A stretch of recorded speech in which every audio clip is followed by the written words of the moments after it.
Hey guys, what's going on? Mike the Caveman Q here again, Paleo Palmer Island, MikeTheCaveman.com. Today's question is, can a plant-based diet actually help you live longer? I'm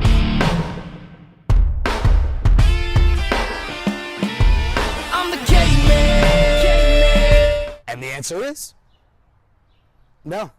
No, it can't. As much as the vegan vegetarian crowd wants to make it so, unfortunately, evidence continues to emerge that simply is not the case. Adding support to that, a recent study published in the journal Preventive Medicine, based on a cohort based in New South Wales, Australia, they went and followed 240,000 people and examined what their diets looked like. Now, unlike previous studies that oversampled the vegetarian population or selected specific populations that have a history of vegetarianism, this one was based on a free living condition. And of it, the vast majority, in fact 98%, were some type of meat eater.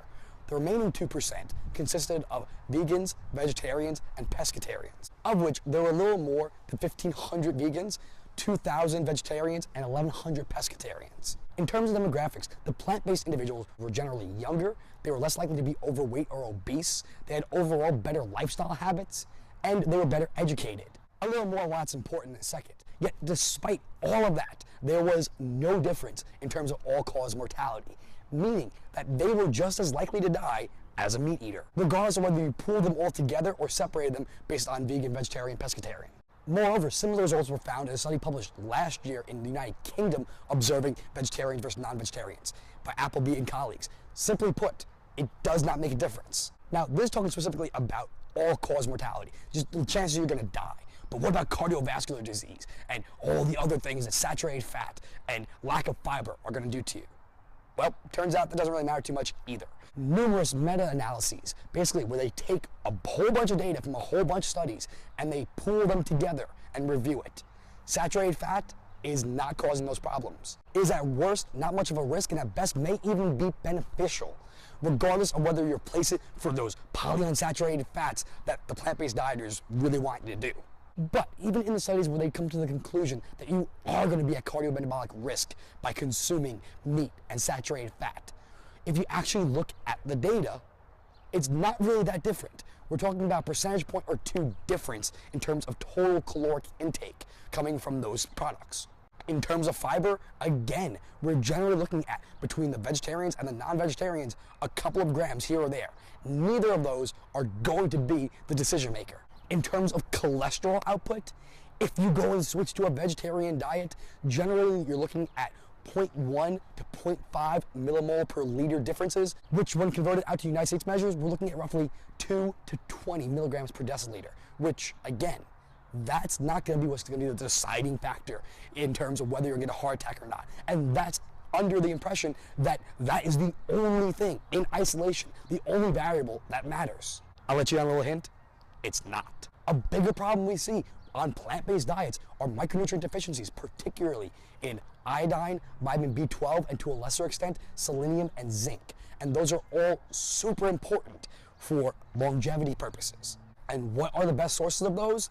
Well, for vitamin B12, it's meat in general, but fish as well. And the latter three, fish, seafood, and other marine products. So if you're avoiding those, you're going to be deficient most likely. And the data simply reflects that. Now, going back to those lifestyle and other factors, we've talked about this before, but there is a concept known as the healthy user bias. Generally speaking, when someone is engaging in one healthy behavior, they are more cognizant, if not actively trying to change other behaviors. So if you are actually thinking about your diet in terms of health and not from an ethical or moral or environmental perspective, which we've talked about that before too, but if you're thinking about it specifically from a health perspective, and that's why you're going vegan, vegetarian, well, more often than not, you're thinking about exercising more. You're thinking about sleeping more. You're thinking about improving your lifestyle factors. So avoiding deleterious activities. At the end of the day, if you look at the research that shows plant-based diets to be beneficial, more often than not, you're going to see populations on that end, on the vegetarian end, that are going to be engaging in the better lifestyles. They are generally healthier people. Whereas the meat eaters generally, as a population, don't care as much because they've been beaten down that red meat is going to kill you. When not controlling for those other factors, the red meat population is going to contain a lot of other people that aren't necessarily healthy. Yet, despite that, Like I said before, the research keeps showing again and again that there really is no difference. Now, this does all come with a huge caveat, and that is that the research that is being done here is being done through observational research. This is not metabolic ward studies, meaning that we're not actually actively changing people's diets. So this is based on food questionnaires or recalls, and you have to remember what you ate. As such, they are not the most reliable. But most people, as you know, if someone is a vegan, how do you know? They're gonna tell you. So those people's data are generally gonna be pretty accurate. On the meat eating end, yeah, there may not be exact numbers in terms of exact intakes, but when you compare people consuming an omnivorous diet versus people eating vegetables, it's not gonna change, period. So your biggest takeaways are that no, a plant-based diet is not gonna let you live longer. What is gonna let you live longer is eating real foods. So generally speaking, lots of plants. Whoa, plant-based diet, right? But no, also include quality, grass-fed, organic, pasture-raised ruminants, and wild-caught fish, and the occasional pastured poultry and pork, and you'll be ready to rock. That is how you're gonna live longer. Reduce inflammation, focus on your gut, get in your sleep, and all the other factors.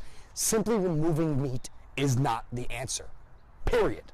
Now, I talked about a couple of different studies, but I examined a whole bunch more. And so for your guys' benefit, I'm gonna put those down in the description. That way you can check them out at your convenience, just to make sure that I'm not just pulling this out of my... That being said, if there is any research that is behind a paywall and you want to read the whole thing, reach out to me. I'd be happy to get a hold of it for you. Because everything that's in there, I've seen and read the whole study.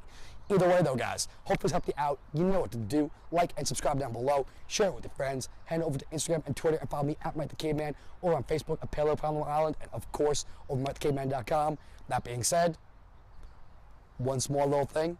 This here's episode 365. It means I've been doing this for a year. So maybe we'll keep going. Yeah. I'll see you tomorrow. Answer is... Do you even vote, bro? Now, this video came out.